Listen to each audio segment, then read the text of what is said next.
our final end, which is God Himself, our loving Father. And now, here's your host, Dave Palmer. And welcome to another fun-filled episode of Back to the Father. And we are glad you're with us here on the Guadalupe Radio Network, on all of our social media sites, most of them anyways. I think we're up on Twitter, we're up on Facebook, and having some struggles with YouTube's being the YouTube. Yeah, but I think in time you'll be able to find us on YouTube. And so thank you for joining us. We're always happy to spend an hour every Friday afternoon at 2 o'clock Central Time talking about the exciting, exhilarating journey of our life focused on our final end. And you can see that all of us, even Diane Xavier, have birthday little hats on right now. And that's because one of us is turning, can I give your age? Sure. Okay, one of us is turning 23 years old. And it's not me. Tomorrow, all right, Sissel is turning 23. Jonathan has a really creepy something on. How would you describe that, Jonathan? That's one of the most creepiest things I think I've ever seen on social media. What is that? It's a Roman cavalry helmet. It's also a little difficult to hear through. with a little birthday cap on the top. Dave, I feel old. I don't know about you, but we've got some babies on staff. I know. 23 and 17. Diane, do you give your age? Sure, I'm going to be 41 in June. All right, and I am 54. I'm going through a midlife crisis. I don't look a day over 20, though, do I? All right. Now that we're all being open about this. And, you know, we always spend the first few minutes, and I'm going to have to take this hat off so everybody get a good look at me and my birthday cap. And we're going to be doing some singing today on the show as well. So why don't we start off singing Happy Birthday to Sissel? Okay, can we do that? Let me get my helmet off for that. All right. Yeah, okay. Oh, I've always wanted to be sung while someone's wearing I a know. helmet. I know. It's every girl's dream, Every isn't girl's it? dream, yeah, all right. absolutely. All right, here we go. There's what Jonathan really looks like without his helmet on. All right, here we go. A 1 and a 2 and a 3. Happy birthday to you. Happy birthday to you. Happy birthday, dear Sissel.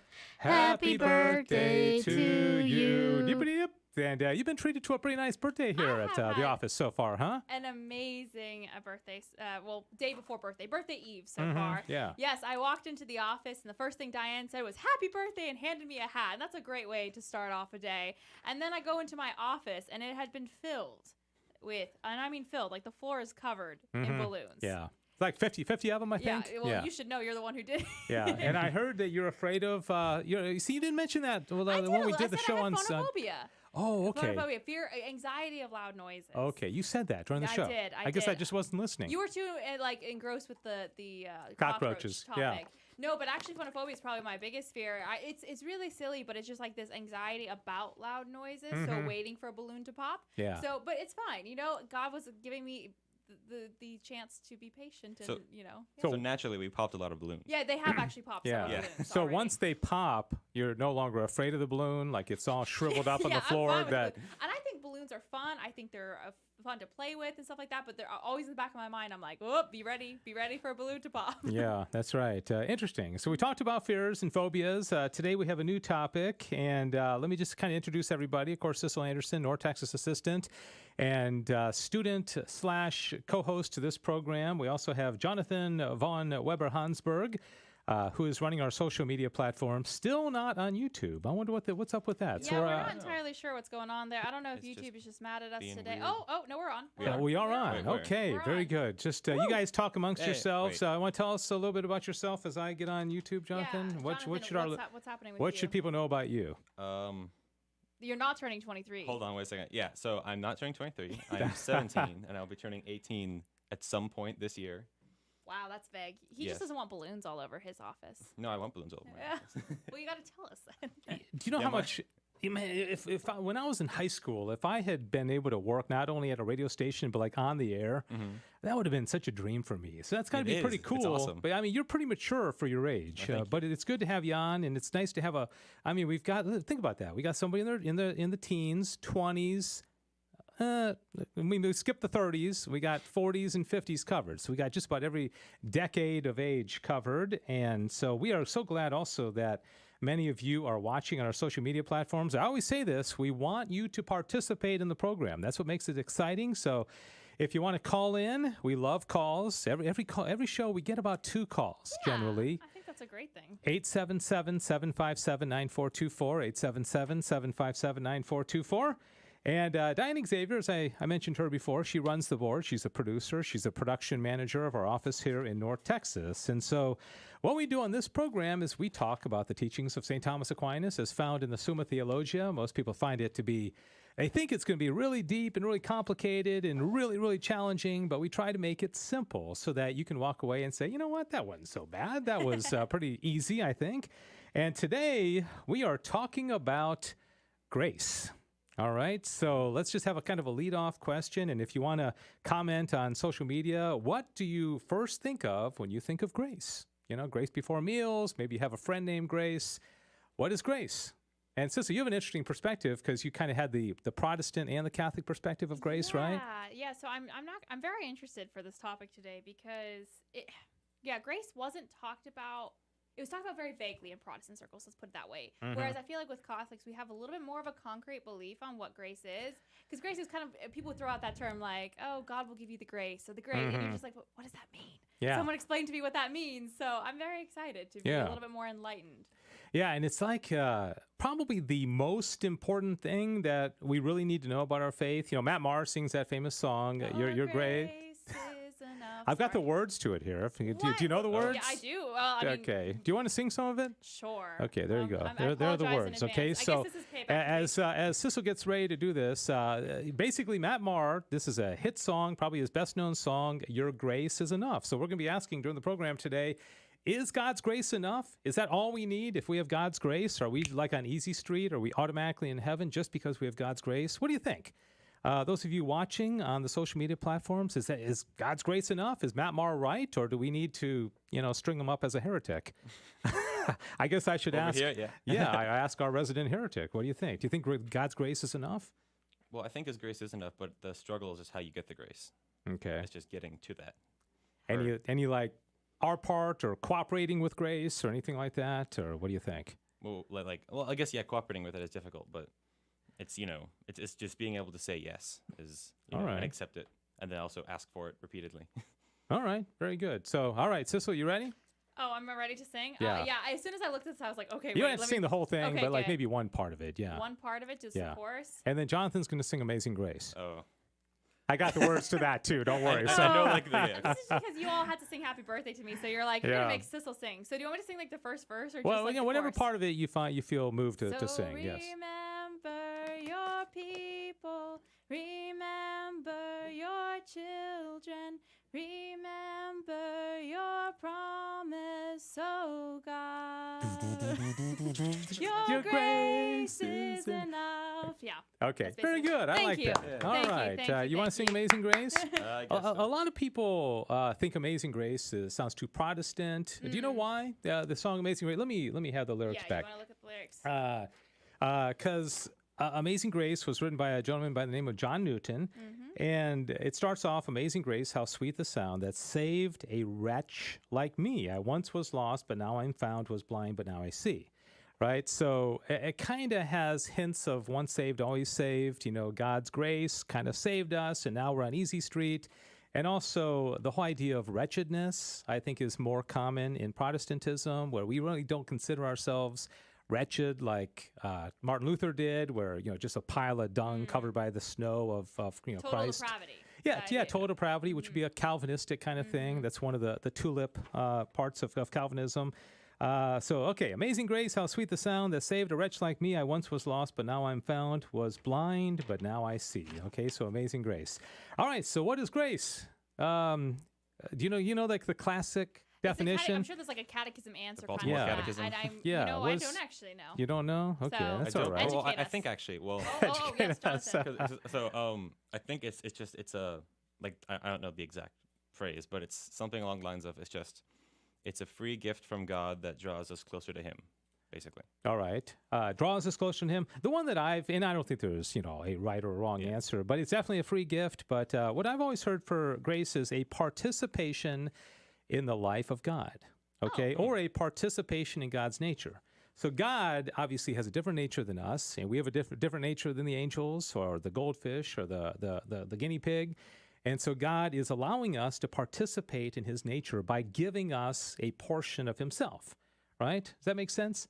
And the cool thing is that we see this in entertainment. And maybe we talked about this one time before, but I mean, entertainment is filled with basically natures being lifted above themselves. You know, Scooby-Doo. Scooby-Doo is a dog that can talk. Yes. Okay, dogs don't talk. But the creators of Scooby-Doo said, you know what? We're going to lift Scooby-Doo above his nature and give him something. I'm sure that's exactly what they were That, thinking. that meeting was, that's the worst. That production meeting. And that's what they're talking about when they were coming up with Scooby-Doo. Oh, and, you know, I'm not a big superhero fan, and I think I got corrected on Okay. Superman and Batman, are they lifted above their nature? Because obviously Superman can fly, Superman's Batman not human. isn't, Okay. but that's a controversy. Superman's not human. but he is a human being that becomes superhuman, right? No. I mean, He was Superman and born. Clark Kent are different people altogether? No. Superman came from another planet.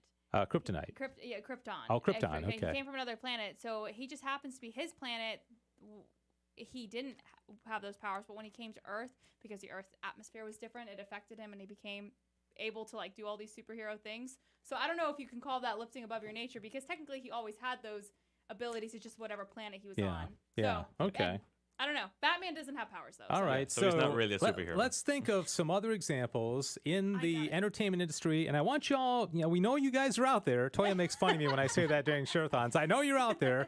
I know because I see numbers, and I know that you're out there. What are Numbers don't examples lie. of creatures or animated creatures or things like that? I can think of a lot. Bugs Bunny. You know, Bugs Bunny spoke, and he acted very human, so he was Spider-Man. lifted above his nature. And what are some other examples? SpongeBob. There you go, because The sponge. sponges, Yes, the sponge. sponges can't typically talk, right? Or move. And or Toy Story. Toy Story, all the toys. toys. Yeah, toys by their very nature don't typically talk, and they don't have reason, and so it happens all the time. We're fascinated with this whole idea, and that's why I think this should be a teaching lesson for anybody who's a parent out there when their kids watch it, because these are all examples of what God does for us. He takes us where we are. He provides a end that is supernatural, and then he says, you know what, I'm going to help you get there.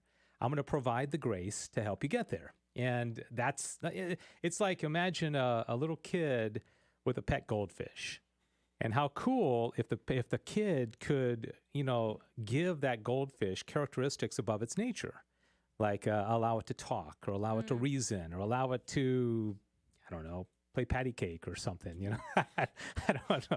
Outside of the water, of course. First thing I think of to do with the goldfish. Yeah. Absolutely. Play patty cake. Yeah. Okay, so anyway, so that's kind of an introduction to the topic today. Diane, you're being awful quiet. Anything you want to say about grace, or what comes to your mind?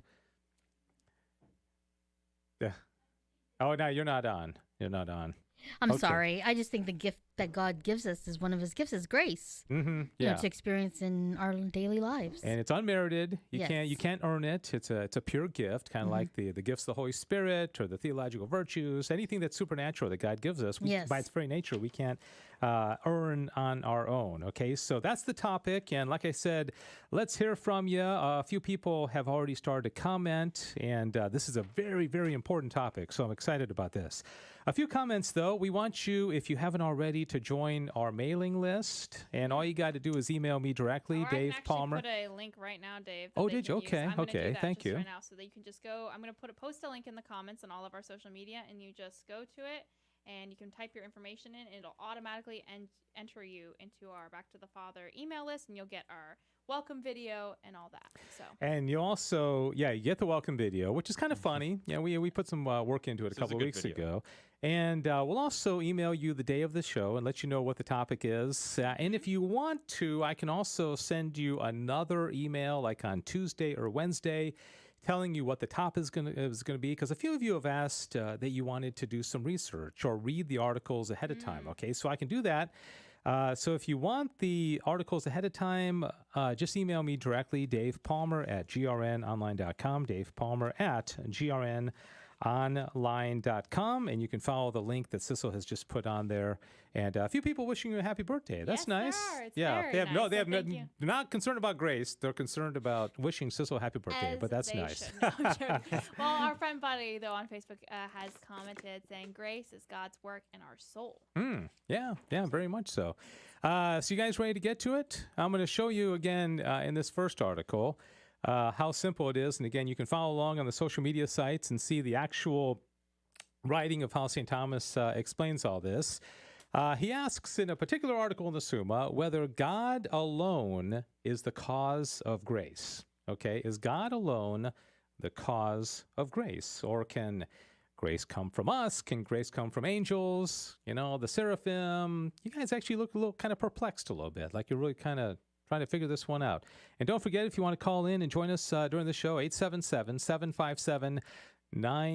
877-757-9424. We do award the most... The top commenter, the top...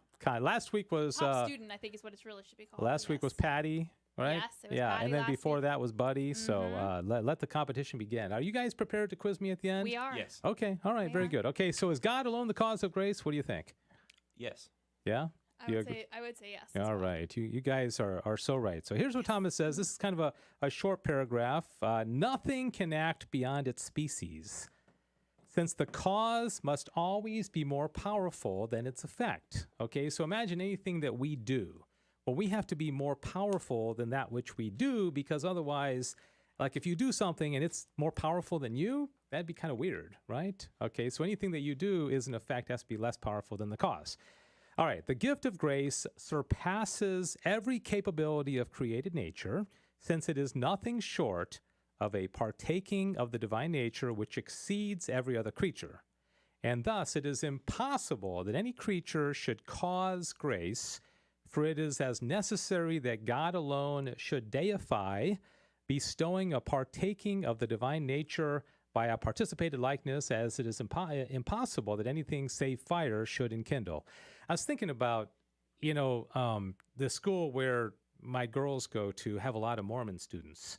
And I'm pretty certain that one of the teachings of the Mormon faith is that, and I don't know, do you know anything about the Mormon faith? Only a little bit. Male Mormons, and if I'm wrong about this, somebody correct me, but I'm pretty certain I'm right. If a male Mormon lives a righteous life to whatever degree, he can become the god of his own planet. Did you know that? Oh, I think I actually have heard about Yeah. that. Oh, and so, I forgot about that. I did know but that. and you think about that, and you're thinking like, that's crazy, which so it is kind of crazy. And of course, Catholics don't believe that, but you would basically be saying that we can become God, right? We can become a god. But in some sense, we as Catholics believe that we don't become gods, but we become God-like. We become united to God, and that's why Thomas uses the word deify. Okay, so he deifies us. He pours himself out into us to such a degree that, the saints have said God became man so that men become gods. Okay, so that again, we're not God, but he's uniting himself to us, and he's pouring himself out, and he's allowing us to participate in his nature. And so, no, we don't become gods of our own planet by the Mormons would believe, but it would also be wrong to say that we don't have any participation in God's nature, because we do. Okay, and that's pretty exciting. I mean, that's kind of cool. That's worth waking up for in the morning, isn't I it? think so. Okay. All right. So what is grace? Is it a quality of the soul? Okay, so if God allows us to participate in his nature, a participation in the life of God, a participation in his nature, what is it? What exactly, how would you describe, I don't think this comes across in the lyrics of the Matt Maher song, you should try to incorporate Yeah, this, come okay? on, Matt. Get So, with it. all right, so I'm going to read this slowly, okay? And I want you also, if you are following along on the social media sites, are people still with us? Okay, you're still there. You're hanging with us, right? Actually got a few more people than we had before. Let me know if this makes sense, okay? Because I sometimes get frustrated when people are like, I just can't understand this. It's too deep. It's too deep. If you read it slowly and you really try to pay attention to it and kind of get what he's saying, it's beautiful. It's like reading Shakespeare. Okay, so he says, it is not fitting that God should provide less for those he loves, that they may acquire supernatural good, than for creatures whom he loves, that they may acquire natural good. Okay, so he's making a distinction here between a natural good and a supernatural good. Okay, a natural good would be like, the lunch we had, or friendship, or, cake you might have tonight, or, like a hobby that you have. Those are all natural goods. Figuring out a math equation, that's a natural good. Really? Yeah, it's a natural. Just making sure. It's a natural something, okay? But a supernatural good would be a participation in the life of God, okay? So he's saying that why would he not provide something for us supernaturally if he provides things for us naturally? He provides food. He provides, really everything we need, right? Imagine anything you need. I need air. I need to breathe. He provides air. I need to eat. He provides food. I need to drink. He provides water. All right. So, okay. So, but he bestows upon them certain forms and powers, which are the principles of acts, in order that they may of themselves be inclined to these movements, and thus the movements whereby they are moved by God becomes natural and easy to creatures according to Wisdom 8:1, which says, she ordereth all things sweetly. Okay, so let me give you an example of this. All right, so you have on your screen a little creature. Okay, do you see the creature? Is it up yet? Yes. It is. Oh, it's a Okay. hummingbird. It's a hummingbird, okay? Hummingbirds, by their nature, like to eat nectar, right? And so they go up to the flower and they fly in place and they eat the nectar, and they also are responsible for pollination and keeping the flower species going and all that kind of stuff, right? So it requires certain qualities in order to carry out its natural functions. It has to be able to stay in place and fly, and it has to be quick in order to evade predators and all that. So God's given it everything it needs to basically survive on the natural level, right? And you can say this for any animal, for dogs or cats or earthworms or cockroaches. Sorry, Sissel. Okay. So all it's saying here, and then we go on to the next part, is that God has destined us for a supernatural end of heaven, right? And in order for us to reach our supernatural end, just like in order for the hummingbird to do what it needs to do, he's provided us that which we need to do it, and that's grace. Okay, so that's what grace is a quality of our soul, because it helps us reach our final end. And if we didn't have it, we could never achieve that for which God has planned for us to accomplish. Does that make sense? Yeah. Okay. Sissel's having a birthday confusion. Yes. But so he says here, much more, therefore, does he infuse into us, such as he moves towards the acquisition of supernatural goods, certain forms or supernatural qualities, whereby they may be moved by him sweetly and promptly to acquire eternal good, and thus the gift of grace is a quality. All right. So it's something that God provides to us so that we can achieve our supernatural end. All right? So, all right, let's hear from you. Somebody call in or comment. Is this making sense? Does it not? I'll never forget that dear lady from Alabama that called in that one time, and she's like, this is so confusing. I forget what... you can call in and judge our singing skills, too. We will, we're open to that discussion. No.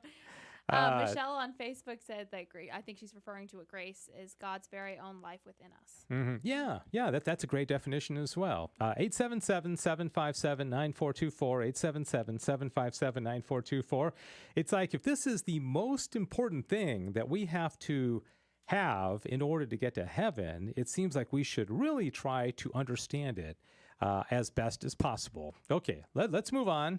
So you might say, well, Dave, is grace the same as virtue? Because we probably remember that the theological virtues unite us directly to God, right? So faith, hope, and charity are supernatural. They're infused at baptism, and they unite us directly to God. Whereas something like prudence or justice or temperance or fortitude, these are not supernatural. They're natural virtues. They're cardinal virtues, but they're different, okay? So you got to understand the natural versus the supernatural.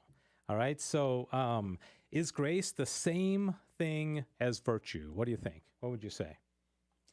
I don't think it is. Oh, yeah. We're both going to say no. Good answer. Boy, you guys. We look at each other first just Right, to confirm. right, to Are we make going sure. that way? No, it's more, it'd be fun if you guys had If different we had answers, because then you could completely have, different. you have a different answer, okay? So, Because I feel like virtue's, again, one of the, I don't know, it just doesn't. I mean, because grace is something that, like you said, it's supernatural. And would virtues be considered supernatural? Well, some of them, yeah. Some of them, Yeah, oh. like the theological You said, virtues. like you said, okay, yeah, that's yeah. right. Got it. Faith, hope, and charity are Got it. supernatural virtues.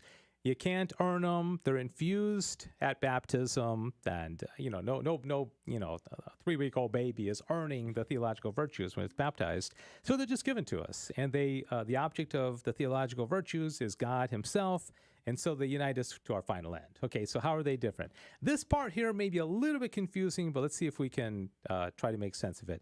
Do y'all understand the difference between nature and supernatural? Like natural and supernatural? Does that part make sense? Okay, so we can naturally know algebra, we can naturally know geometry, we can naturally learn the periodic table of elements. Supernatural would be attaining a final end, which is beyond us. Supernatural would be things that we can't obtain ourselves. Yeah, or like the Eucharist is supernatural because it's not natural for bread and wine to turn into the body and blood of a human being.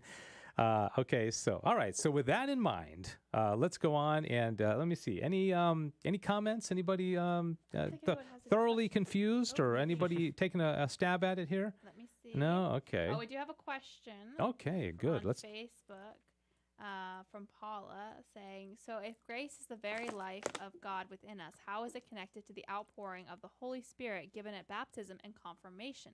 Aren't there different kinds of supernatural grace?" Yeah. Good question. Of course, this is my dear wife. Okay. And I noticed Michelle was on too, and that's Joe's wife. So it's the GRN Wives Club. And Mario.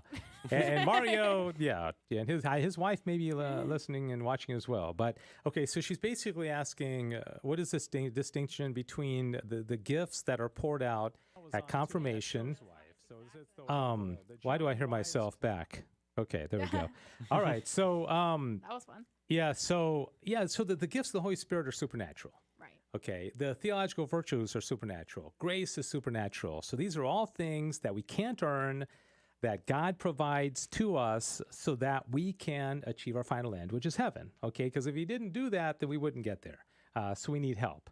It's kind of like teaching a kid to swim. If that's a good, not that that's supernatural, but you throw a kid in the pool, going to drown.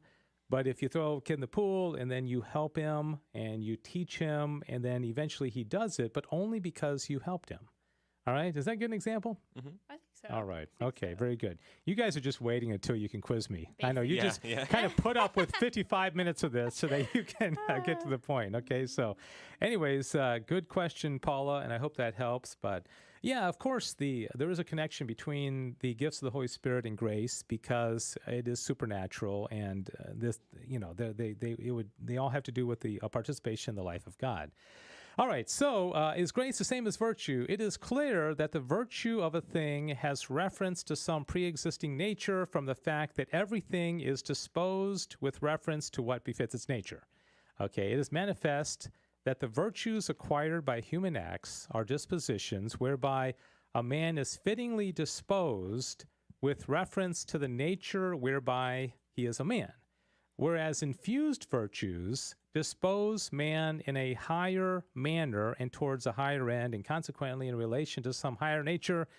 For example, the relation to a participation in the divine nature. So you have a human nature, okay, and things that you can do by your very nature.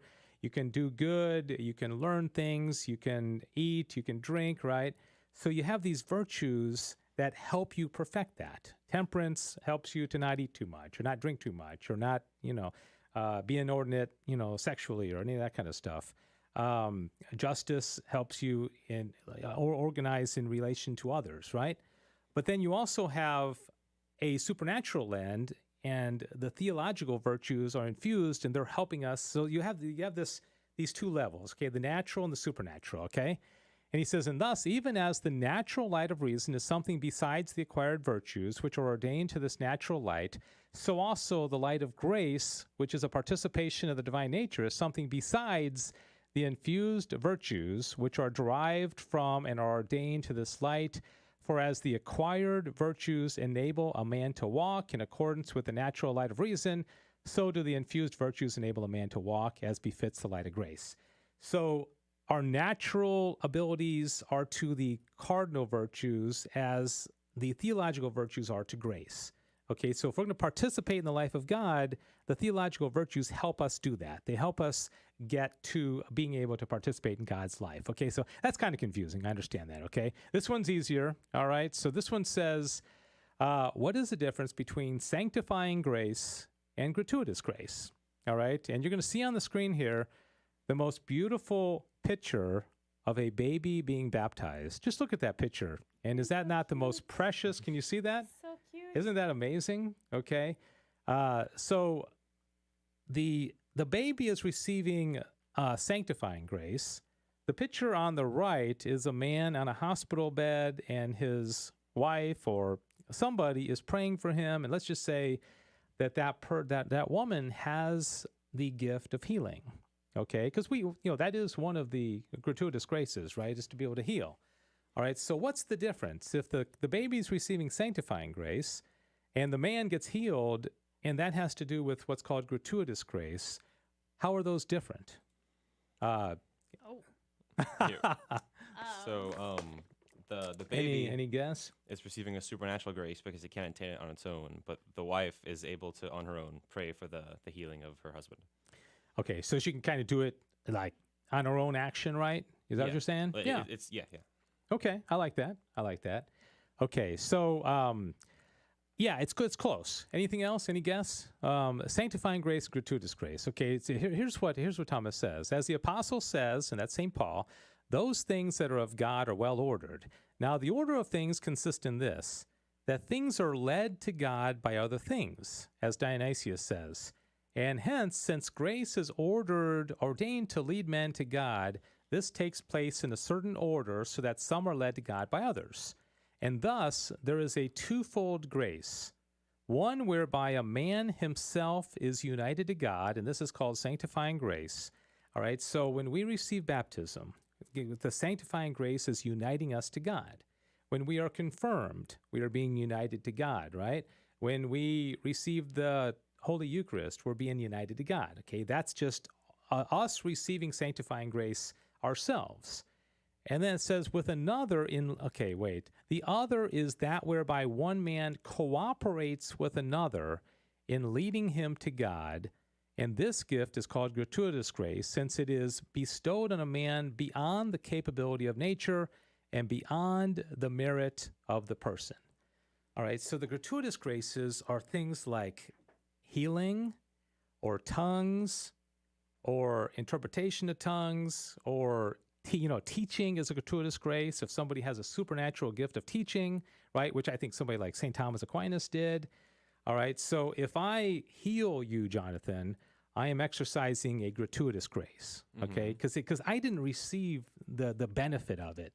I'm taking a grace that I have received at confirmation, and I'm giving it to you. Or if I teach angelically, like some people do have the supernatural gift of teaching, right? Or of tongues. That's a supernatural gift. But what it is I'm doing that for the benefit of somebody else. Okay, whereas when I am baptized or receive the Eucharist, it's benefiting myself. Okay, so that's the difference between sanctifying grace and gratuitous grace. That makes sense, doesn't it? Think so. So I'm assuming that sanctifying grace is pretty much only received through sacraments, right? I believe so. I think, and that's a good question. Can you receive sanctifying grace any other way? Yeah. I'd say the ordinary way of receiving sanctifying grace would be through the sacraments, but God could do He's it not anyway. limited. Yeah, God is not limited by the sacraments. Okay, so anyways, if you have any questions or comments, give us a call, 877-757-9424. It's not fair that Jonathan and Sissel get all the fun of responding to this. We Absolutely. gotta spread the. I got a couple of comments. So Paula said gratuitous grace is given when needed, and then there are sacramental graces specific to sacraments. So is there like a different type of grace for each sacrament then? Well, they're all sanctifying grace. So it's all just Which is interesting because the sacraments are so different. You've got, like the sacramental grace of marriage is very different the sacramental grace of confirmation, where, as Paula pointed out before, you have the outpouring of the gifts of the Holy Spirit. Whereas with the Eucharist, which is the highest of all the sacraments, you're actually receiving God himself. You are ingesting God. I mean, God is literally going into your body, right? And so baptism, you're being cleansed of original sin. You're becoming a member of the family of God. And so every sacrament does something different. Extreme unction or anointing the sick, cleanses us, heals us. Sometimes he heals us physically, but also, heals us spiritually. And so, all right, so that makes sense, right? I think so. Okay, so that's sanctifying grace and gratuitous grace. And I've told the story before about the lady, Tori Harris. Remember her? Yes, Okay. Do you course. remember that story I told about the time I had this lady, and she's very spirit-filled, and she leads a kind of I guess for lack of a better word, a charismatic Holy Spirit retreats and things, seminars over at a local parish. And we were talking about these gratuitous gifts that one receives at confirmation. And I told her that, I said, I don't know that I have any of them. I said, I've never been able to speak in tongues. And she said, I said, I've never healed anybody. And she looked at me and she said, have you ever tried? And I said, what do you mean? And she said, have you ever tried to heal somebody? And I said, well, come to think of it, no. And then she said, well, how do you know you don't have the gift? I mean, and I said, well, what am I supposed to do? Just kind of walk up to somebody at the hospital and, say, may I try? Heal me, Dave, heal me, come on. But think about it. When what gifts might we have that we just never exercise? Yeah. That's true. The gift of prophecy. I mean, you've got, maybe we have to put some effort or be people of prayer to be able to be vessels of prophecy. But I just think there's probably a lot more that we have that we don't tap into.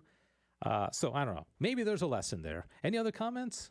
Well, Scott had a pretty funny one on YouTube when he showed the picture of the little baby being baptized. He goes, that picture reminds me of the meme. The other day, a man in a dress tried to drown me, and my family stood there taking pictures of me and smiling. That's a good meme. Yeah, that's really great. good meme. That's great. Yeah, because when the kids start screaming and all that.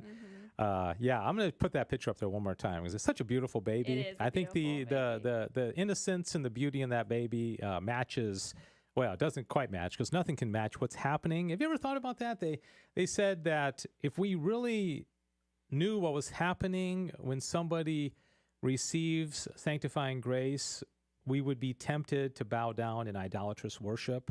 Like if you were able to see what happens to a child or an adult for that matter when they're baptized, we would be tempted to fall down in idolatrous worship because that person is so holy and so filled with God's grace that we may not be able to handle it. And that's why baptisms and confirmations seem unspectacular. You're like, okay, I just got anointed, or I just... the baby gonna cry. Yeah, right. Okay, when's the party start afterwards or something like that? All right, a few more things. Thanks for the comments. Haven't had anybody call in yet. If you want to call in and be brave and talk to us, wish Sissel a happy birthday or sing to her or whatever you want to do.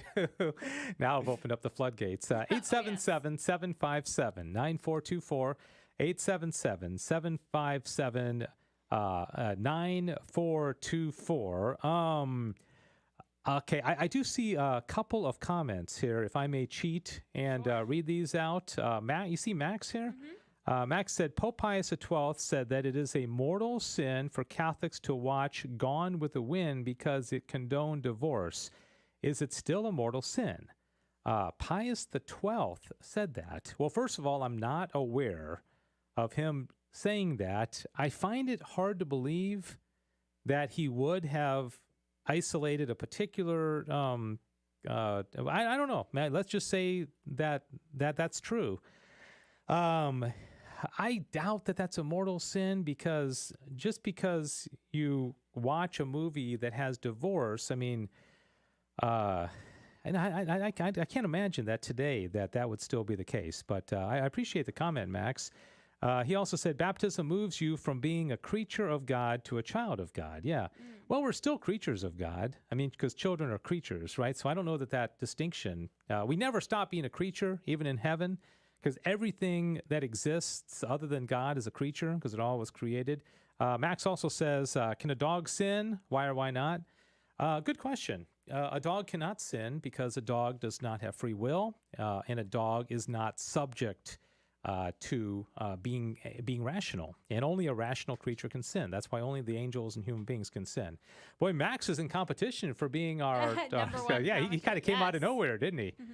All right. Let's see. Okay. So very good. Thanks, Max, for those comments. Those were very, very different comments. You kind of went in a few different directions on here. Facebook commented saying that she's pretty sure that the character in Gone with the Wind was a widow and not divorced. in the That's what I movie. thought. I don't think in that time they were really showing much Yeah. divorce in films, but I could be wrong. Yeah. I mean,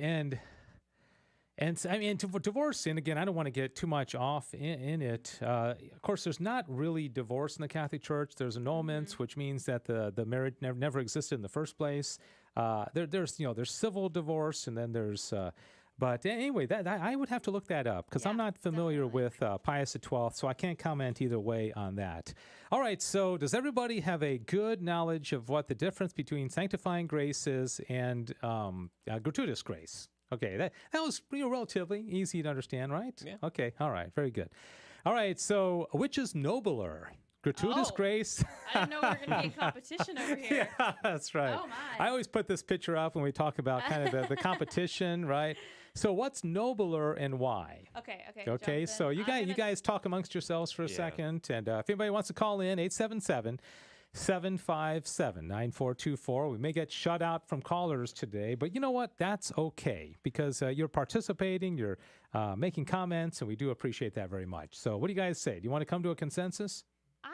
I'm gonna. Okay, you. Well, so Jonathan's gonna struggle with himself. I'm gonna say sanctifying. You're going to say Is sanctifying? Any particular nobler. reason? No, not really. I just Okay. feel like it's something. I don't know.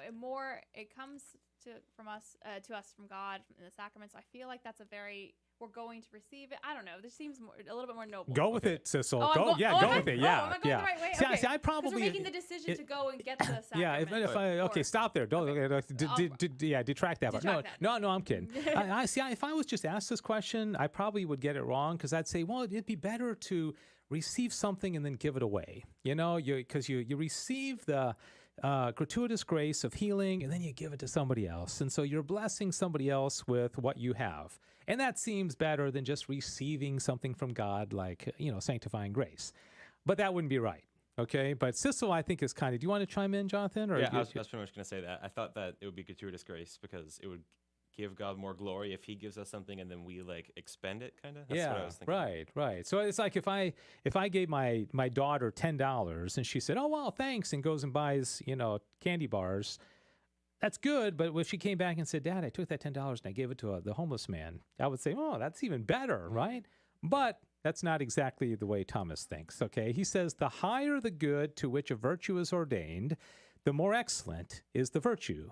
Now, the end is always greater than the means, but sanctifying grace ordains a man immediately to a union with his last end, whereas gratuitous grace ordains a man to what is preparatory to the end. Oh. For example, by prophecy and miracles and so forth, men are induced to unite themselves to their last end, and hence sanctifying grace is nobler than gratuitous grace. Okay, so it's more direct. You immediately receive it, and so Thomas says that is going to be more noble. All right, we have a call on the line. Thank you so much, Joseph, for calling in from Houston. Hi, Joseph. What's your comment? Yes, sir. From what I understand, you say that grace is given freely. There's nothing we can do to gain grace, but isn't that what we do when we participate in the sacraments? If we are gone to confession, we are without sin, we take the Holy Eucharist, we are then abound with grace. I know God's giving it to us freely, but do we not have to participate in that to gain that grace, or am I misunderstanding? No, I think you're absolutely right. And in fact, you've perfectly kind of previewed the very next thing that I'm going to talk about, which you'll see here in a moment. But yeah, you remember at the beginning of the program, we were singing, Sissel was singing, Matt Maher's Your Grace is Enough. And I said, is it enough? Is that all we need? Is God's grace just all, everything? And I came down on the side of saying, no, it's not enough. And I think Jonathan was kind of chiming in as well. And what we said at that time, Joseph, was we said there has to be some element of participation. So you're right. I mean, we're not going to receive the sacrament of confirmation, for example, if we don't go through the classes and get confirmed and walk up to the bishop and let him anoint our foreheads. So no, I think you're absolutely right. There's got to be some participation on our part. Not always. God can pour graces out on somebody even without their desiring it, because He's God. But I'd say in regard to the sacraments, there is some level of participation that's necessary. Yeah.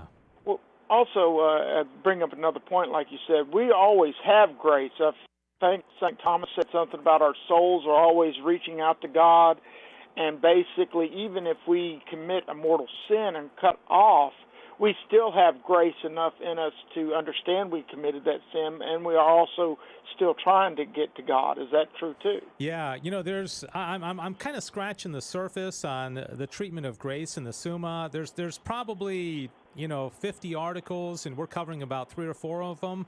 But it's interesting. My apologies. No, not at all. No, Joseph, because all I'm saying is I appreciate you asking this, but what I'm saying is that one of the interesting ones that he asks is that he says, like, do we need grace to do this? Do we need grace to do this? And almost always the answer is yes.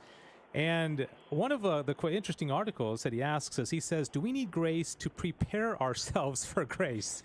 And the answer is yes. And as I think you're kind of hinting at, is that God always makes the first move. Like, even if I say, God, I desire grace, I can't even say those words without grace, And so you're right. Even if somebody commits mortal sin, they're not even going to be able to walk themselves over to confession without God's grace. Okay, so is that kind of what you're getting at, Joseph? Yes, ma'am. Yes, sir. Thank you very much. Yeah. Thanks so much. And I wasn't by any means criticizing you. I just it's one of the bigger sections of the Summa, and so. Do a Grace Part 2 at some point. Yeah, Grace Part 2. Yeah, so Grace Part 2. But thanks for the call, Joseph. Good to hear from you. 877-757-9424. 877-757-9424. Okay, so now, as I hinted at a moment ago, is grace fittingly divided into operating and cooperating grace? All right. I have no idea what that means. You don't know? Yeah, Nope. same here. Okay. Yeah, okay, good. Well, Jonathan and I are in the same boat. Operating and cooperating. Okay, well, so I know what those words are. okay, Yeah, so Yeah, I mean, I can but guess, I grace. guess. do we? Okay, when my wife and I, or your parents gave birth to you all, or my wife gave birth to our kids. That came out really weird. I'm sorry. No, but Instant replay. dude. Okay, remember when we talked about how one of the cooler things about being humans than angels is that we get to procreate, right? Mm-hmm. Angels, God does not allow angels to cooperate in bringing about new angels. No angel has ever given birth to another angel, but we cooperate with creation. Okay, so cooperation just means we're working with God, whereas operating means that God's doing it on His own. All right. I was thinking of other examples. I mean, there's a lot of examples in this.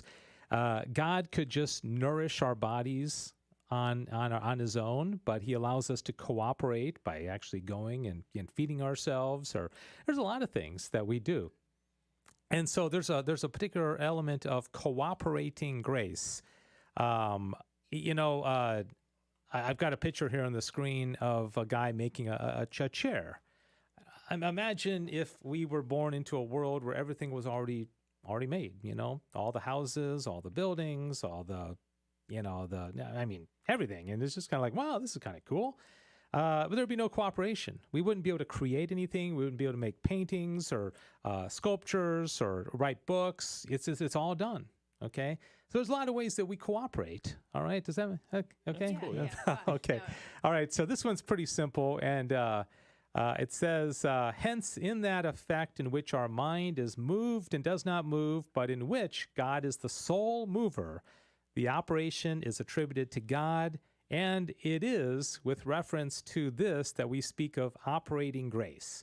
Okay, so I think it's kind of what Joseph was getting at a little bit, is that God continues to pour out grace in us, even if we don't ask for it, right? But in that effect in which our mind both moves and is moved, the operation is not only attributed to God, but also to the soul. and it is with reference to this that we speak of cooperating grace, and thus habitual grace, inasmuch as it heals and justifies the soul or makes it pleasing to God, is called operating grace. It just means it gets given to us. We don't ask for it. We don't do anything. It's there. But inasmuch as the principle of meritorious works, which spring from the free will, is called cooperating grace. And so that's pretty cool. But it has to do with, does we were asked a moment ago about can animals sin? Okay, does a beaver cooperate with God when it makes a dam? Is a bird cooperating with God when it builds a nest? Because it's not doing it out of free will, right? It's just kind of almost like God's just kind of doing it himself, you know? Yeah, just like a puppet. Yeah, like a puppet, exactly. All right, so that brings us to the end of the official lessons. But any comments here? I see Scott Rogie here is competing for the award. He is. He's the trying award hard. with no prizes, by the way. Except for our Respect. Respect, exactly. There we go. Thanks. Yeah, like I respect you. said, no prize. All right, Scott says, is it pronounced cooperating or cooperating? Cooperating. It's cooperating, like CO. It's on the screen if you're able to see it there. Cooperating, okay? Why is it when you go to confession and confess, then you later still recall that sin? Is it because you haven't forgiven yourself? That you still recall the sin? Well, that's just a function of memory, right? Yeah. So if I is he like referring to how priests will forget a sin sometimes, or like they are?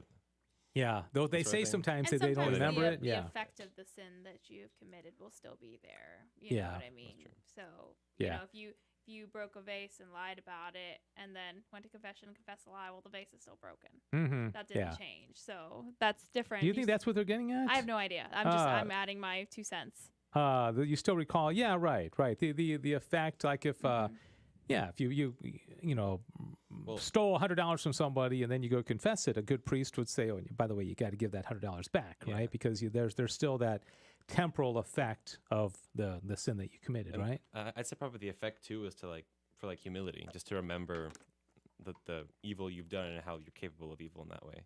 Mm-hmm. I know that there was some saint who would meditate, not in a weird way, but he would meditate on his past sins in like kind of horror about what he could do and what he has like the potential to do.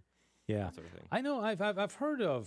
I've seen people before that, like they're giving talks and they talk about their past sins so much that it almost seems that like they were like reveling in it, you know? Yeah, it can get weird.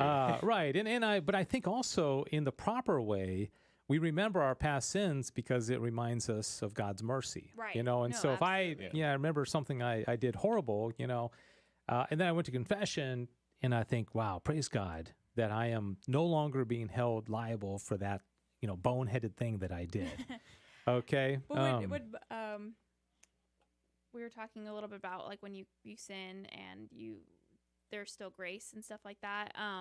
I feel like someone at some youth event, it was described to us as like you have, let's say God's grace is water flowing. We posted a goofy video of balloons representing grace for on Facebook. Did anybody know what that was about? Well, they do now. That was you see, I put a little explanation down there. Yep. Yeah, right. And so, but the idea of like water being poured into the cup is us. The grace is coming.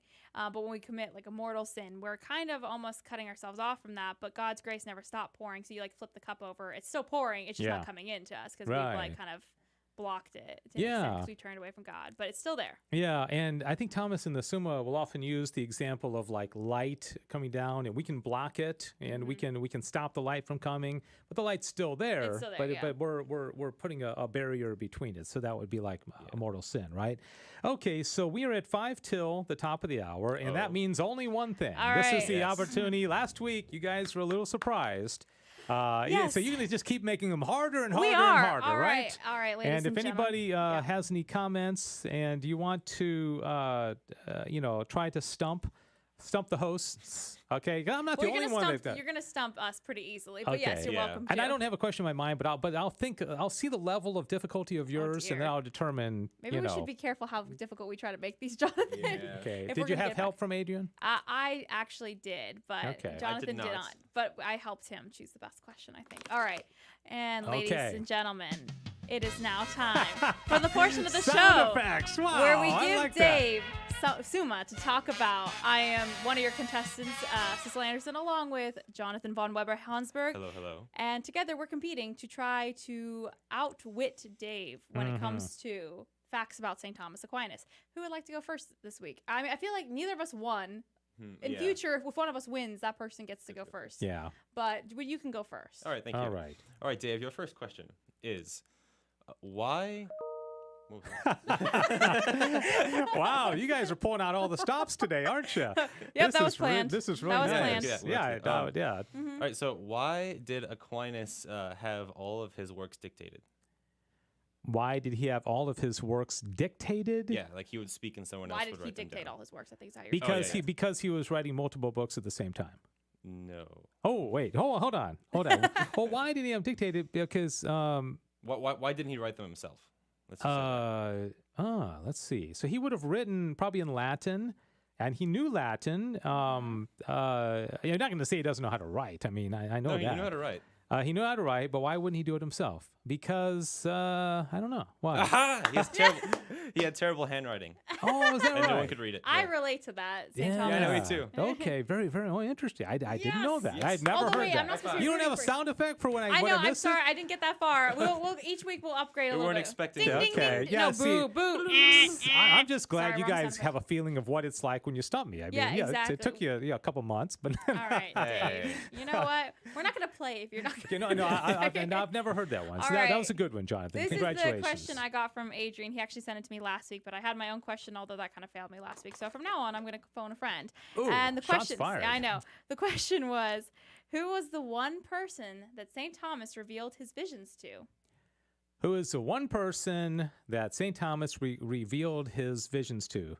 I'm going to say it was his scribe, Rinaldo de Piperno, who was the man who ended up finishing up the Summa. Am I right? Is that the same as Brother Reginald?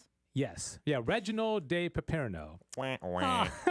Was that the Adrian That's question? Adrian, you Oh. have failed me. No, it's Okay, not. I actually have another one. Real Yeah, quick. because he was obviously very close to him because this is the guy that ended up finishing yeah, the I mean, that Summa. makes sense, Okay, but- Reginald de Piperno is his name. So I'm going to win one of If these you- days. Okay. Sissel. So but, it's actually also related to the scribes. okay. So Aquinas was so smart that he could think faster than his scribes when he was dictating. Mm-hmm.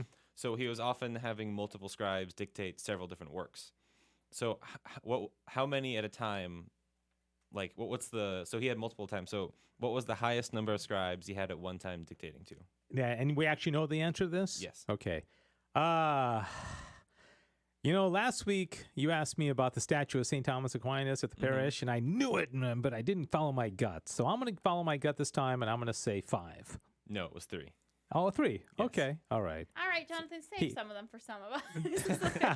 Do you have another one, Sissel? No, I don't have Okay. another one. You feel really win. dejected. And on her I- birthday. I Even on her birthday. You know. couldn't have given her one of the harder I questions? was going to look up my own question, but then I was like, no, if Adrian came up with this question, surely I can't lose. Mhm. I spent most of today just doing really in-depth digging to find the most obscure Aquinas fact. So Yeah. Okay. Okay. tune in next time. So let's see. What was the name? This is kind of, if you know this, I'll be very impressed. Okay, and if anybody watching knows, what was Aristotle's school called?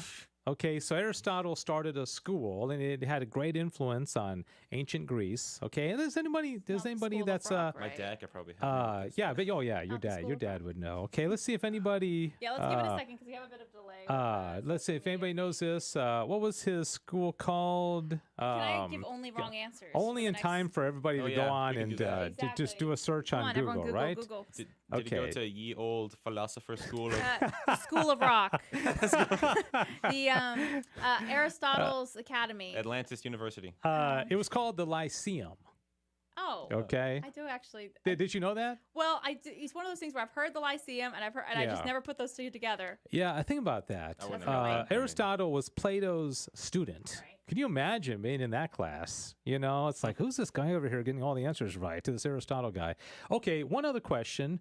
Who did Aristotle serve as a private tutor? There was somebody who hired Aristotle to be his son's private tutor. And so he would actually like go over to his house and tutor him. Can you imagine having Aristotle? And this is a very famous person. I know. I feel like I know this. I did know this. This is easier than the Lyceum. Okay. No.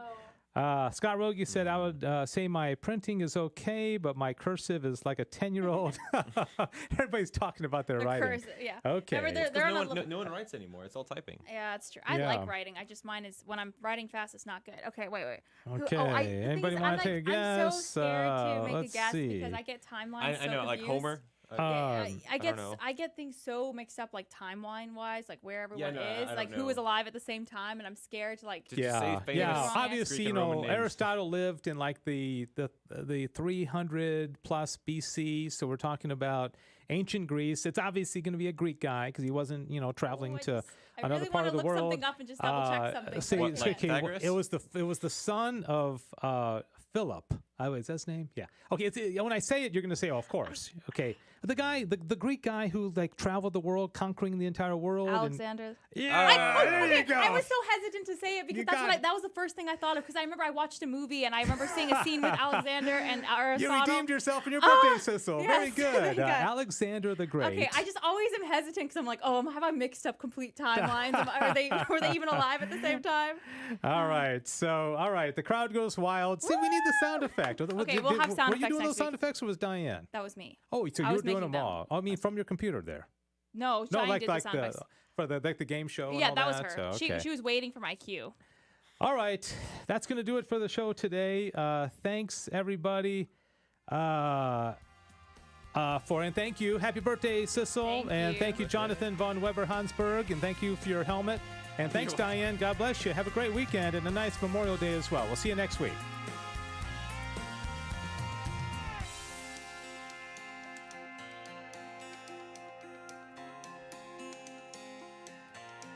Thanks for joining us for Back to the Father.